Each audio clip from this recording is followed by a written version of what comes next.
Bienvenidos a un nuevo video de Medical Datos. Antes de empezar quiero agradecer a las personas que vieron el pasado video y las que comentaron del video de los antihipertensivos y el manejo de un paciente hipertenso. Quiero invitarlos a que se suscriban a mi canal para estar pendientes de los nuevos videos que voy a subir. Hoy vamos a tener un tema bastante entretenido, un tema bastante quirúrgico y clínico.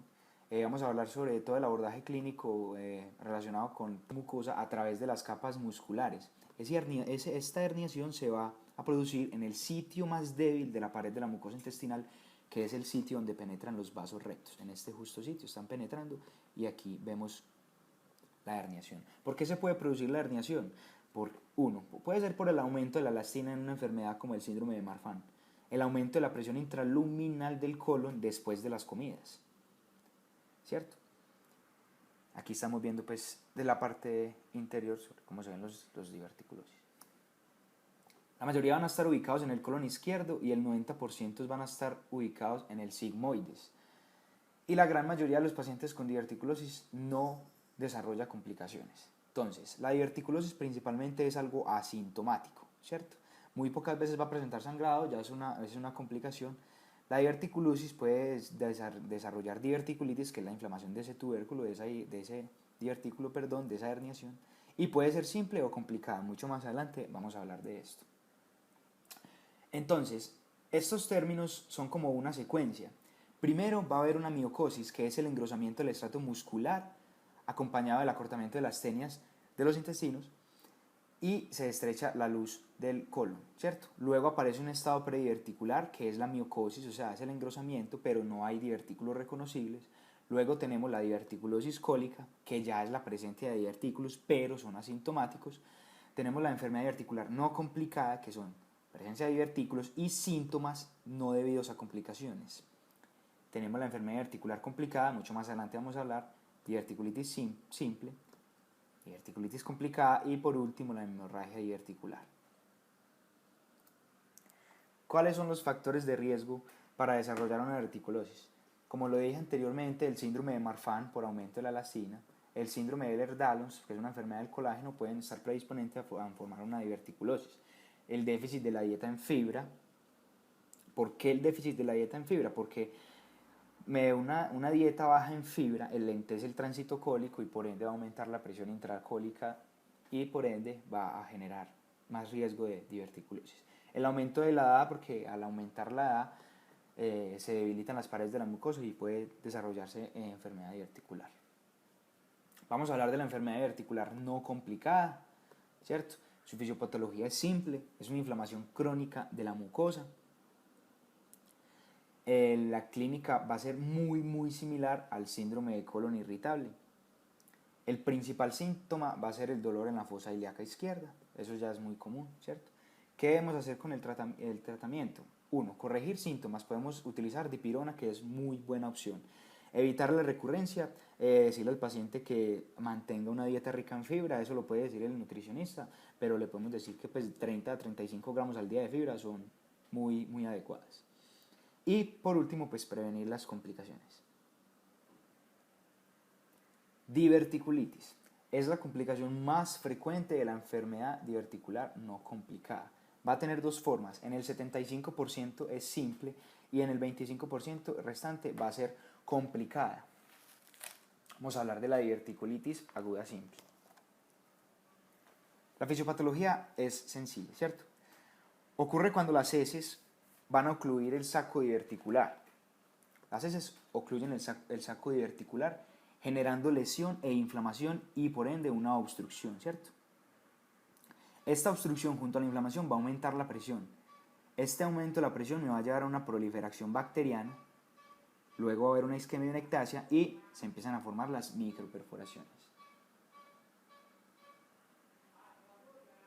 Aquí tenemos pues unas diverticulitis, estos son sencillamente una diverticulosis, aquí tenemos una diverticulitis, aquí se logra ver ya las microperforaciones y aquí se logra ver un fecalito.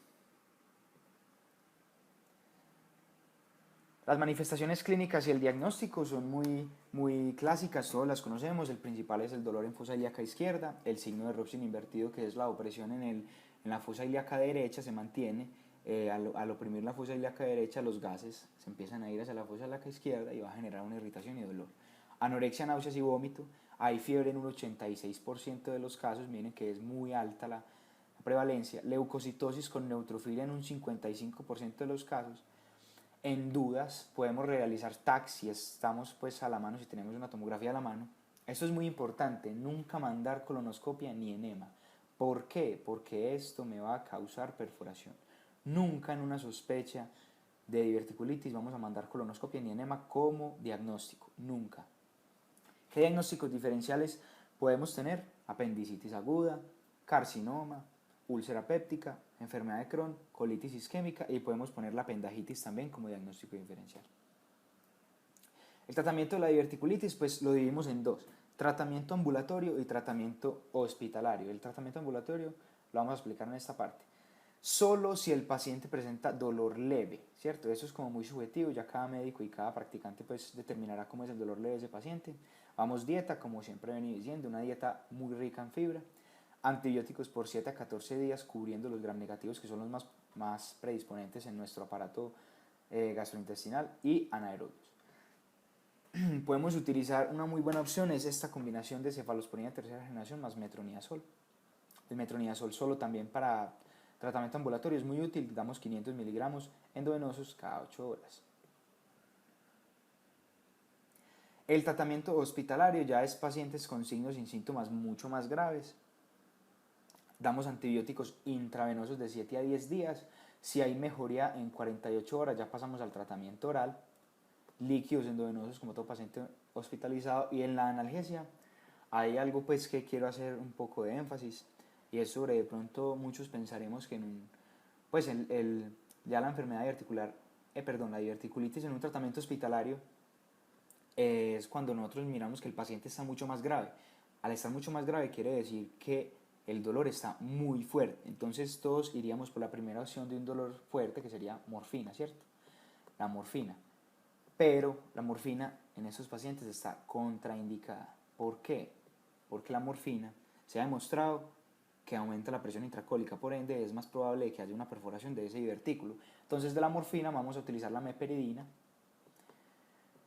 La meperidina, así sea un derivado de la morfina, pero la meperidina sí ha demostrado que no tiene tanta relación con aumentar la presión intracólica. Si el paciente no mejora en 48 horas, ya empezamos a buscar complicaciones.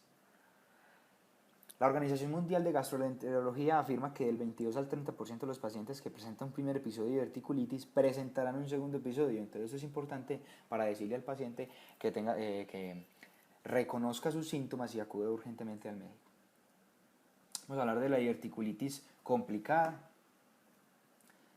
Antes que eso, una frase pues que es muy importante en esta enfermedad. Cuando se produce la perforación de un divertículo, la capacidad de controlar la propagación del proceso inflamatorio será lo que determinará la manifestación clínica. Quiere decir que todo depende. La manifestación clínica va a depender del estado inmunológico del paciente. Tenemos una clasificación popular, que es la clasificación de Hinchey, en las enfermedades pues ya diverticular complicada. Y tenemos la etapa 1, es una diverticulitis con un absceso pericolónico. Etapa 2, diverticulitis con un absceso a distancia, puede ser pélvico o retroperitoneal. Etapa 3, una peritonitis purulenta. Y etapa 4, ya peritonitis fecaloidea. Aquí vemos la imagen. Clasificación 1, un simple absceso pericólico. Una clasificación 2, un absceso a distancia, que aquí es pélvico. Clasificación 3 ya es una peritonitis y etapa 4 ya es una diverticulitis fecaloidea. Mire que ya hay una obstrucción, hay una perforación donde se salen las heces. Vamos a hablar de la diverticulitis complicada, principalmente de los abscesos, ¿cierto? La sintomatología va a ser fiebre y leucocitosis persistente a pesar del tratamiento médico. Puede haber presencia de una masa palpable dolorosa, en algunos casos no siempre, dependiendo de la ubicación del absceso. El tratamiento, pues el absceso pequeño, podemos dar antibiótico, metronidazol es una muy buena opción, o cuando ya hay un absceso grande, drenaje. Esto de pequeño y grande se determina más fácil por el cirujano. Aquí tenemos pues el absceso. Ahora vamos a hablar de otra complicación de la diverticulitis, la fístula, ¿cierto? Eso es muy común. La más común es la fístula colovesical, en el 65% de los casos los síntomas van a ser neumaturia, fecaluria. Fístula colovaginal en el 25% de los casos. Una fístula colocutánea y coloentérica son las menos comunes. ¿Cómo podemos hacer el diagnóstico? TAC vaginoscopia. El enema en este caso ya puede ser útil pues porque ya está perforado, ya hay fístula, entonces lo podemos utilizar para ver dónde está ubicada esa fístula, o una fistulografía. Aquí tenemos un caso de una fístula vesícula entérica. Aquí vemos pues la fístula, está ubicada en este lado. Vamos a hablar de la diverticulitis. La obstrucción simplemente ocurre pues por la estenosis luminal, por la inflamación pericolónica, o simplemente por la compresión extrínseca de un absceso, puede generar obstrucción intestinal. Vamos a hablar de la hemorragia diverticular. La fisiopatología es, a medida que el divertículo se hernia, los vasos rectos se van a extender a la cúpula del divertículo. Quedan separados de la luz por una capa de mucosa, la cual es muy débil, y la arteria queda expuesta a la lesión del contenido luminal y ocurre el sangrado. Es la causa más común de sangrado digestivo bajo en el 30 al 50% de los casos. El sangrado va a ser abrupto, indoloro y con gran volumen. Se detiene espontáneamente en el 70 al 80% de los casos. Se ha demostrado que los antiinflamatorios no esteroideos pueden aumentar el riesgo de sangrado en la enfermedad diverticular, entonces tenemos que considerar esto, tenerlo pues a consideración. El diagnóstico definitivo va a ser una colonoscopia. Vuelvo y se los digo, ya está indicada la colonoscopia porque ya la enfermedad diverticular está ya complicada. Aquí tenemos un algoritmo pues muy útil en un paciente con diverticulitis aguda.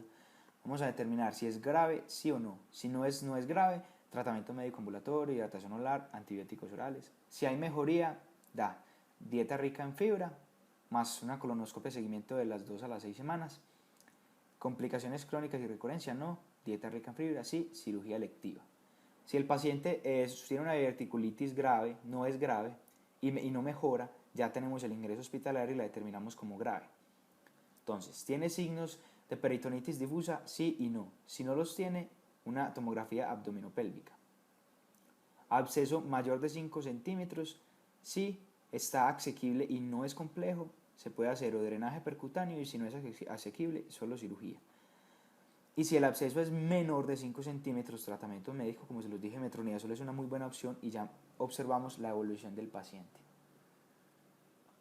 Vamos a hablar de otras formas de enfermedad diverticular. Diverticulitis del lado derecho es algo muy poco común, está relacionado más que todas las personas de Asia, ¿cierto? Es muy difícil de distinguir de la apendicitis, todos sabemos que todo dolor en fosa ilíaca derecha es apendicitis hasta que se demuestre lo contrario, entonces es muy difícil diferenciarlo.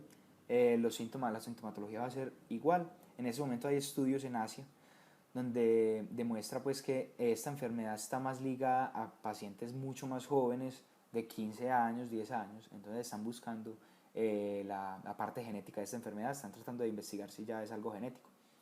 Tenemos la diverticulitis subaguda, que son episodios de diverticulitis con resolución con antibióticos, pero sin resolución completa. El problema va a continuar de manera latente con una febrícula, dolor, etc. Y la diverticulitis latente, que es el dolor que persiste por 6 a 12 meses y es un dolor crónico en la fosa ilíaca derecha. El tratamiento siempre va a ser la resección sigmoidea. Tenemos un caso de divertículo de Meckel, que es la normalidad congénita más frecuente del tubo digestivo. Va a ser la falla del cierre del conducto onfalomesentérico en la 5ª semana. Usualmente siempre va a ser asintomático, se va a diagnosticar incidentalmente en un proceso quirúrgico, están haciendo una cirugía de otro tipo que no tenga que ver con una enfermedad diverticular y se encuentra pues ahí el divertículo. Siempre va a estar más ubicado en el ileum terminal. Tenemos la regla del 2 que es muy famosa, es una mnemotecnia, que es 2 pulgadas de longitud, localizada a 2 pies de la válvula ileocecal, 2 veces más frecuente en hombres, dan el 2% de la población, 2% de los casos son asintomáticos y 2 tipos de tejido gástrico y pancreático. En menores de 18 años va a causar hematoquexia y en mayores de 18 años causa obstrucción por intususpección. Para terminar, aquí tenemos un caso clínico bastante interesante para que lo discutamos pues entre todos y cada uno puede dejar en sus comentarios lo que piensan sobre este caso clínico. Femenino de 91 años, natural y procedente de Andes, Antioquia. Presenta cuadro clínico de 3 meses de evolución consistente en dolor abdominal localizado en hipocondrio derecho, tipo cólico, posteriormente tinte ictérico en la piel y mucosas, coluria y acolia. además de hipertermia no cuantificadas. Acude al centro de salud que evalúa y remite a Medellín, donde se decide su ingreso. Antecedentes: hipertensión arterial controlada, colecistectomía laparoscópica en noviembre del 2012, antecedentes familiares no contributorios, el examen funcional, pérdida de peso de 3 kilos con enfermedad actual, tinte ictérico en piel y mucosas, coluria y acolia, 2 meses previo a su ingreso.